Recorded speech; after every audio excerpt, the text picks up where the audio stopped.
So it was 1998-ish, and I was in my late 30s, and a little bit of a tumultuous decade, let's just say. And I had the opportunity to come to the States and visit a friend in Las Vegas. And she's a cello player and singer, beautiful velvet voice. And she had just been picked up by this company called Cirque Du Soleil. Now, I know that probably, hands up if you've actually seen a Cirque du Soleil show. Okay, all right. I don't need to explain who they are. I think you know exactly who I'm talking about. So I got to visit Julie, who was in the process of rehearsing this brand new show that didn't even have a name, but it was going to be set in a pool, in a swimming pool. Some of you may have ended up seeing this show. It's called O, and it's still playing in Las Vegas today. So I was lucky enough to be snuck in the back door of the theatre while the band was rehearsing. So Julie was singing, playing cello. They had an African kora player.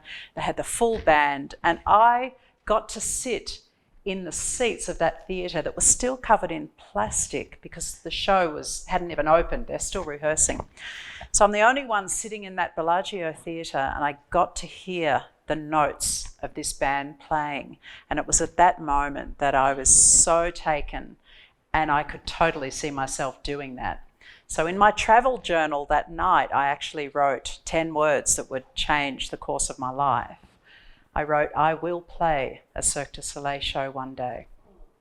I had no idea how that was going to happen, and that's a whole other story. But suffice to say, I managed to get myself an audition, and they asked me to prepare a piece of music that would show my skills and talents on the piano. So I couldn't think of any Billy Joel or Elton John song that was going to do that. So I ended up writing my own piece of music, and I called it The Dream. They didn't know that, but I just arrived there at my audition and I played that piece of music. So that's the one I'd like to play for you next.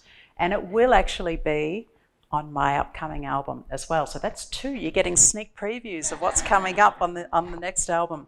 So this is called The Dream, and it is eventually what would lead me to working with that company for 12 years and 4,000 shows. So here is The Dream.